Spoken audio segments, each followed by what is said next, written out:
Hello बच्चों, let's read this question.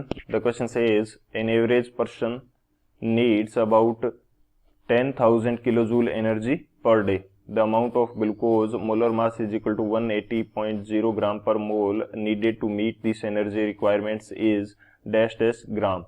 Use delta H combustion for glucose is equal to minus 2700 kilojoule per mole. तो इस question के अंदर हमसे क्या बोल रखा है कि एक एवरेज पर्सन को दिन के अंदर 10,000 किलोजूल एनर्जी चाहिए और उसके लिए कितने ग्राम ग्लूकोज की रिक्वायरमेंट होगी वो हमें फाइंड आउट करना है. तो बात करते हैं हम लोग की कंसेप्ट की यदि बात करें की कंसेप्ट, तो क्या की कंसेप्ट होगा. बेसिकली हमारे पास किसी भी पर्सन की बॉडी के अंदर एनर्जी किस प्रकार से मिलती है कि जब वो ग्लूकोज लेगा तो उसका कंप्लीट ऑक्सीडेशन होगा और कंप्लीट ऑक्सीडेशन होने से हमें जो हीट रिलीज होगी वो एनर्जी के रूप में कोई भी पर्सन है वो यूज करेगा. सो फर्स्ट की कंसेप्ट हमारे पास क्या हो जाएगा कि एंथैल्पी ऑफ कंबशन क्या होती है, ये हम देख लेते हैं. एंथैल्पी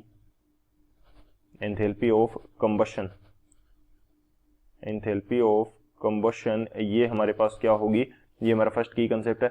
एंथैल्पी ऑफ कंबशन ये होती है कि जब हम किसी 1 मोल सब्सटेंस को ऑक्सीजन की प्रेजेंस में कंप्लीटली ऑक्सीडाइज कर देते हैं तो जितनी हीट रिलीज होगी वो क्या होगी, एंथैल्पी ऑफ कंबशन होगा, या जितना एंथैल्पी चेंज होगा वो एंथैल्पी ऑफ कंबशन हो जाएगा. सो अब यदि मैं यहाँ पे ग्लूकोज के लिए एंथैल्पी ऑफ कंबशन लिखता हूँ, रिएक्शन लिखता हूँ, तो वो मेरे पास क्या होगी, ग्लूकोज क्या होता है C6H12O6 प्लस इसको क्या करना है, ऑक्सीडाइज करना है किसकी प्रेजेंस में, ऑक्सीजन की प्रेजेंस में. तो ये क्या बनाएगा हमारे पास CO2 प्लस H2O बनाएगा. अब यदि इस रिएक्शन को मैं बैलेंस करता हूं तो यहाँ पे 6CO2 यूज होगा और 6O2 यूज होगा और 6CO2 का हमारे पास यहाँ पे फॉर्मेशन होगा और 6H2O भी हमारे पास यहाँ पे फॉर्म होंगे. तो इसके लिए जो हमारे पास हीट ऑफ कंबशन ये हमें दी गई है, ये हमें कितनी दी गई है, माइनस 2700 किलोजूल पर मोल, यानी कि इतनी एनर्जी से रिलीज होगी. नेगेटिव क्या शो कर रहा है कि ये एनर्जी रिलीज होने वाली है 1 मोल ऑफ ग्लूकोज के कंबशन से. सो ये हो जाएगा एंथैल्पी ऑफ कंबशन. अब हमें ये पता है कि 1 मोल जब ग्लूकोज यूज हो रहा है तो कितनी एनर्जी रिलीज हो रही है,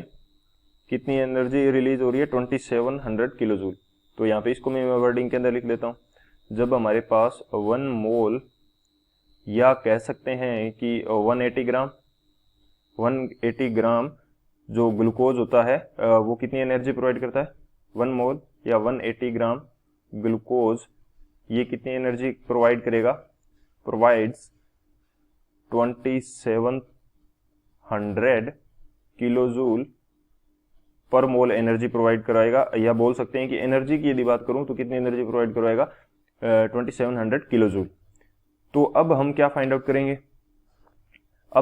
करेंगे, हमें एनर्जी दे रखी है कि एक पर्सन को दिन के अंदर कितनी एनर्जी चाहिए, तो उससे हम जो हमारे पास ग्लूकोज की रिक्वायरमेंट है वो इजीली फाइंड आउट कर पाएंगे. तो बात करते हैं हम लोग सॉल्यूशन की यदि बात करें तो सॉल्यूशन हमारे पास क्या होगा इस क्वेश्चन के लिए. हमारे पास एनर्जी गिवन है, एनर्जी कितनी गिवन है, 10,000 किलोजूल एनर्जी चाहिए पर डे. तो इतनी एनर्जी के लिए कितने मोल्स ग्लूकोज चाहिए वो हम फाइंड आउट कर लेते हैं. मोल्स ऑफ ग्लूकोज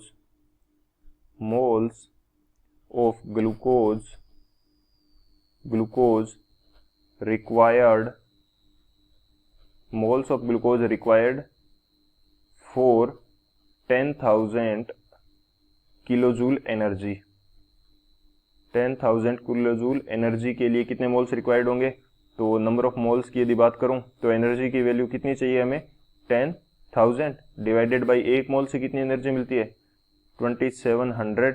तो जैसे ही हम इसको डिवाइड करेंगे तो ये वैल्यू हमारे पास आएगी लगभग 3.70 मोल्स उसको रिक्वायर्ड है, 3.70 मोल्स उसको चाहिए 1 पर्सन को.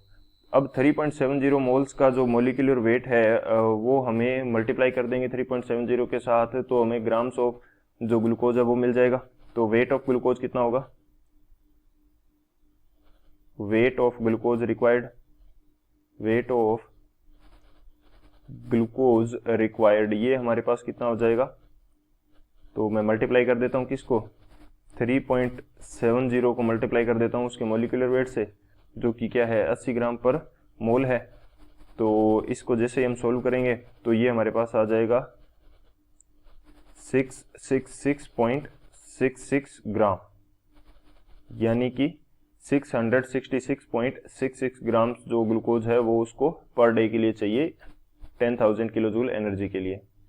सो हमारा फाइनल आंसर क्या होगा? 666.66 gram is the final answer. I hope you understood it well. Best of luck. Thank you.